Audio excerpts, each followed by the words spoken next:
Imagine a place with open fields, trees on the horizon, the sound of cicadas, and the morning sun shining softly. Peaceful, right? But today's topic is going to be a bit more intense. Recently, someone asked on Instagram, "Do you believe in meritocracy?" That's not an easy yes or no question. Trying to answer it simply would be contradictory, so let's take some time to really break it down. Claiming to fully believe in meritocracy 100% of the time wouldn't be honest. It would contradict a fundamental idea from Stoicism, accepting what you cannot control. If it's true that not everything in life is under your control, then not everything can be attributed to your own merit. Some things simply happen beyond your influence. On the other hand, those who are against the idea of meritocracy often talk about privilege, a word that tends to make people uncomfortable. But this discussion needs to happen without sarcasm or defensiveness. The reality is, whether or not you believe in meritocracy, one fundamental truth remains: the world is unfair. It's unfair socially, and it's unfair individually.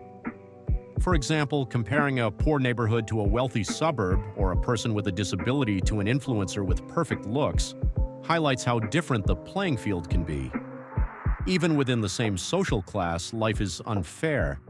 Think of a wealthy family torn apart by dysfunction compared to a poor but stable and loving family. Injustice exists in so many layers, and here's the kicker. Expecting the world to be fair may not even make sense. The world isn't here to make life easy for anyone. This is why personal responsibility is so important. Everything discussed here should inspire personal growth, improvements in your life on an individual level. Each person is different, shaped by the environment they grew up in, their experiences, and their circumstances. But these aren't just social conditions, they're human conditions. Human capital is what really matters. It's your intelligence, physical strength, and yes, even your physical appearance. Because let's face it, looks matter a lot. Your ability to communicate and create a magnetic presence with others also counts. Some people naturally excel in these areas, while others don't. Sure, you can improve yourself to a point, but there are always limits. In every aspect of life, inequality is visible. If you take a group of people from a wealthy neighborhood and look closely, even among them there are disparities. Some people seem to have it all, but maybe they're dealing with something like an incurable disease or deep family issues. These problems can be found anywhere, not just in poorer areas. Believing in individual inequality doesn't contradict the existence of social inequality. Social groups and classes do exist, and society is becoming increasingly divided. It almost feels like there's an effort to keep these divisions strong, which benefits certain people, especially those who profit from social causes. So, does it make sense to say, "I believe in meritocracy"? Not really. What makes more sense is to recognize that the world is unfair, both socially and individually.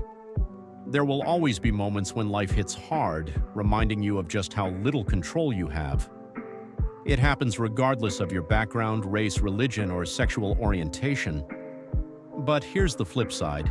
Those struggles also build resilience. The tougher the challenges you face, the stronger you become. It's like that old saying, tough times create strong people. Despite knowing the world's unfairness, there's one thing that can't be ignored: the need to take responsibility for your own destiny. Even though control isn't absolute, it's still important to try. Giving up on meritocracy completely would mean giving up on yourself. And if you stop believing in yourself, what's left? Relying on the government to save you? That's not a realistic option. Believing in yourself has to come first. While there are many flaws in the concept of meritocracy, you can't let that make you lose faith in your own potential. Believing that external forces or social movements will elevate your individual status isn't the solution. Growth, improvement, and success will always come down to you. And yes, two people on similar paths of self-improvement might progress at different rates. One may have more opportunities than the other. That's just how the world works. It's competitive, and it's through that competition that real growth happens.